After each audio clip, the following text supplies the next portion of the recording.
Good morning, Flint Hill family, and welcome back to another Tuesday. Can you believe it's already Tuesday?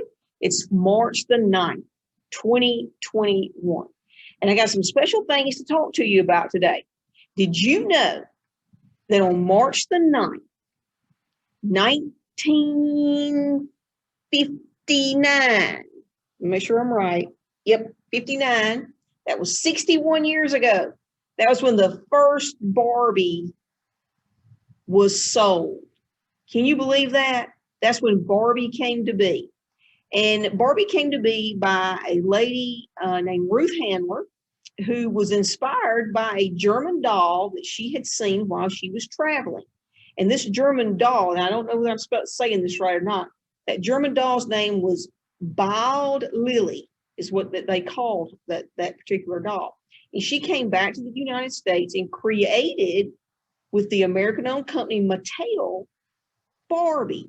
And Barbie, there have been over 1 billion Barbies sold in the last 61 years. And I bet most girls have had a Barbie at some point in their lifetime. I know I did.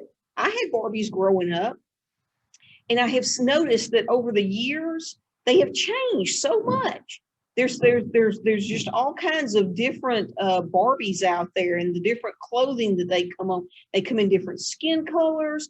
They come with some with disabilities. It's amazing what they've done. They have just captured what our world really looks like.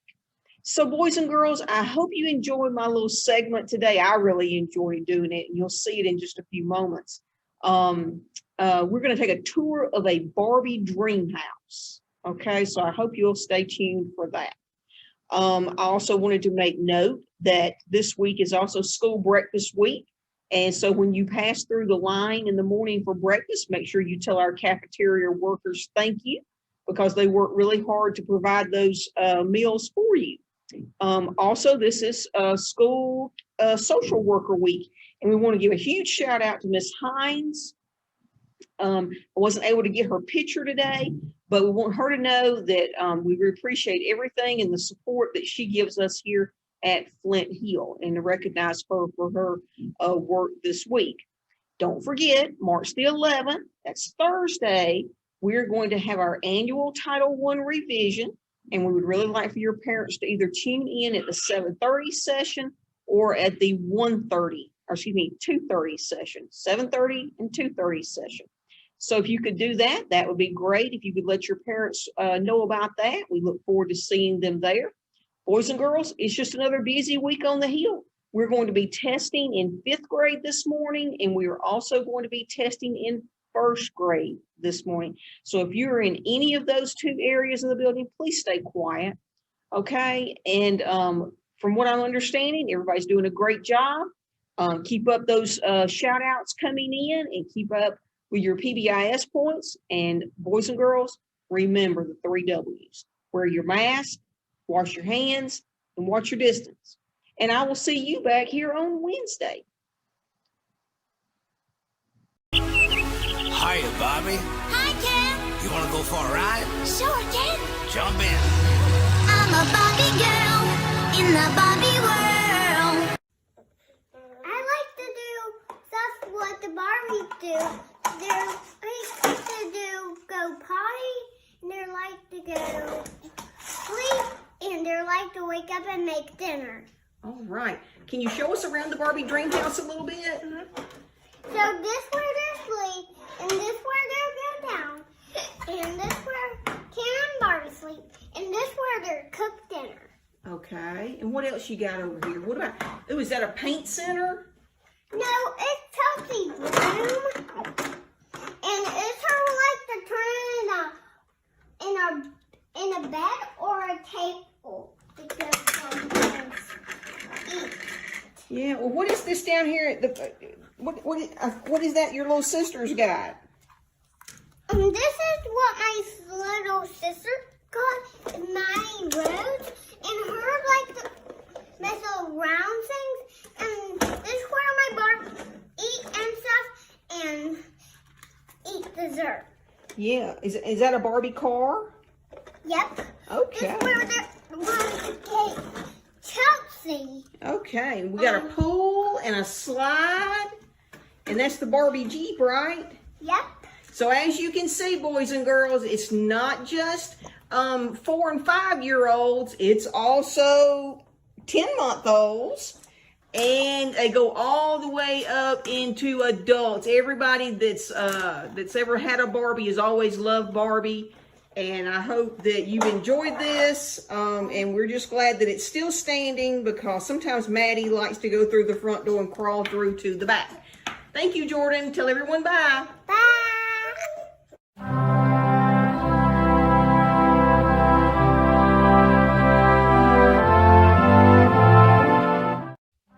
I pledge allegiance to the flag of the United States of America and to the republic from which it stands, one nation, under God, indivisible, with liberty and justice for all.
Allow me to introduce myself.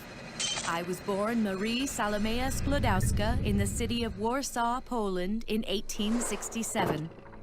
My papa and grandfather were teachers of physics and mathematics, and my mother was a school teacher. They were hard-working people and believed that scientific knowledge was the key to social well-being. That aside, my 3 sisters, my brother, and I had a rough childhood. Okay, lady. Everyone has their problems. My sister, Sophia, died of typhoid, and my mother of tuberculosis. My grief drove me to search for explanations for life and nature outside the religious perspectives I'd grown up with. So, guided by my papa's spirit, I decided to dedicate myself to science. But very few women dared to throw themselves into the world of science at that time. How courageous! What happened? How did you do it? I just felt I had to do it, and from then on, I spent every day of my life trying to achieve it. In those times, it was very difficult for women to be taken seriously. But Marie was convinced she needed to take her studies to a new level and travel to France to undertake a degree in science.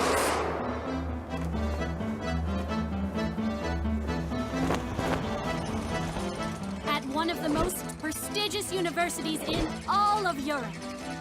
So at the age of 24, she enrolled at the Sorbonne University in Paris. I can imagine the commotion caused by a young and beautiful Polish girl competing toe-to-toe with the future scientists of France in physics and mathematics classes. That's not all.